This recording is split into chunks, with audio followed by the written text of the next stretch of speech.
I just had to let you know you're.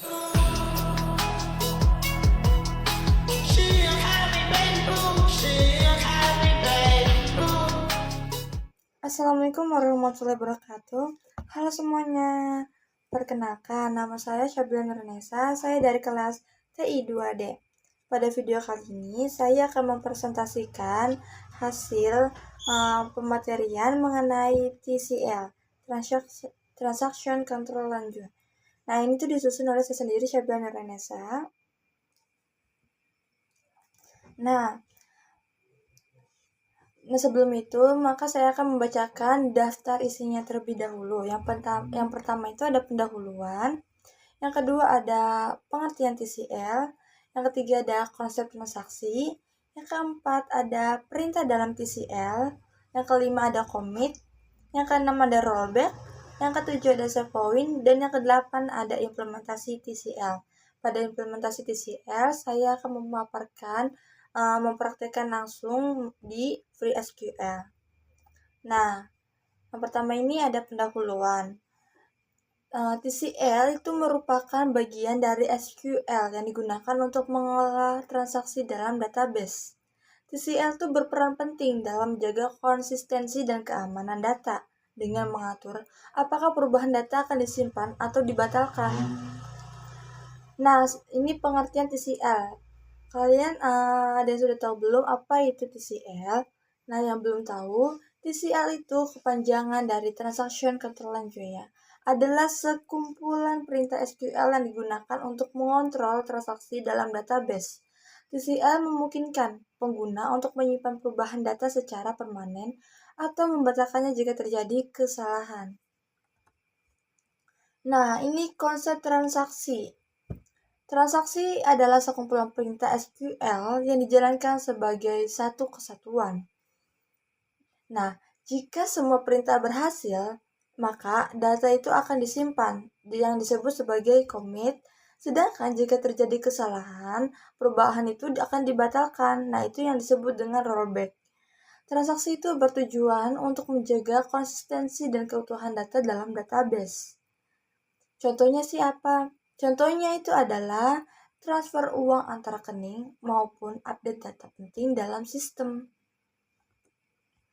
Nah, di sini ada perintah dalam TCL.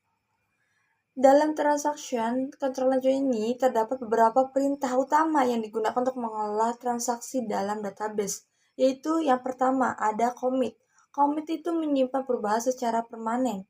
Dan yang kedua, rollback, membatalkan perubahan yang telah dilakukan. Yang ketiga ada save point, yaitu membuat titik penyimpanan sementara dalam transaksi. Dalam TCL itu terdapat beberapa perintah utama yang digunakan untuk mengelola transaksi dalam database, yaitu yang pertama ada commit. Commit itu berfungsi untuk menyimpan semua perubahan transaksi secara permanen ke database. Secara commit itu dilakukan agar data tidak dapat dikembalikan ke kondisi sebelumnya. Jadi, commit itu tuh tidak bisa dikembalikan ke sebelumnya karena ini tuh sudah disimpan secara permanen. Nah, fungsinya commit itu menyimpan hasil akhir transaksi maupun mengakhiri proses transaksi. Contohnya commit titik koma. Nah, yang kedua itu ada rollback. Rollback digunakan untuk membatalkan transaksi yang telah dilakukan. Data akan kembali ke kondisi sebelum transaksi dijalankan. Jadi, rollback itu kegagalan ya, maksudnya kayak membatalkan gitu. Contohnya kayak seseorang mentransfer ke orang lain berjumlah 500.000, sedangkan saldo dia itu ada 200. Nah, tidak bisa itu, maka akan membatalkan transaksinya yang disebut dengan rollback. Jadi si saldo yang orang mau ngirim itu masih tetap 200. Nah, fungsi rollback itu untuk apa sih? Untuk membatalkan kesalahan dalam transaksi maupun mengembalikan data ke kondisi sebelumnya.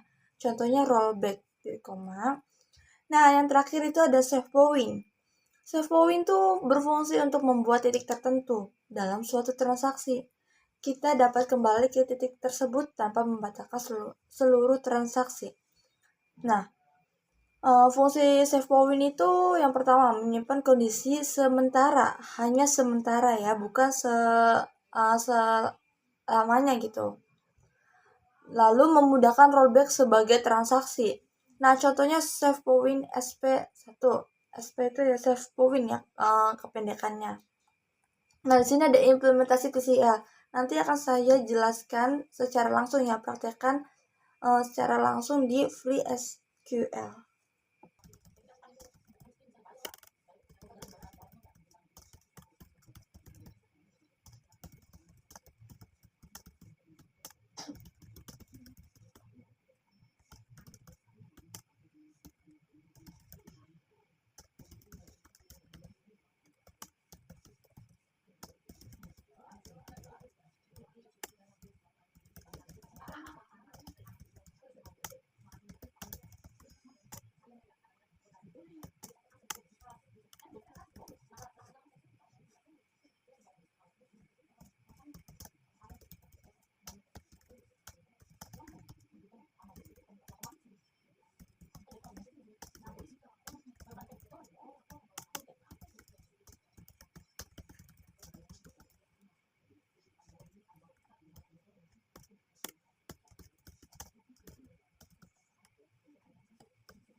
Nah, di sini kita udah misalkan kode, maka kita bikin tabelnya dulu.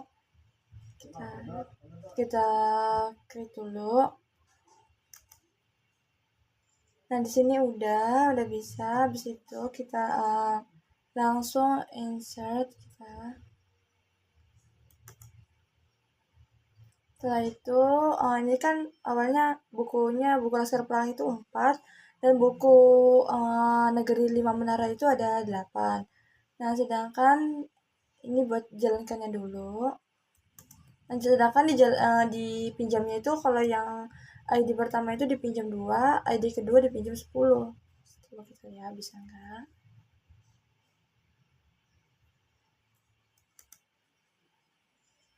Nah, ini udah berhasil. Tuh, yang pertama itu ini belum diganti.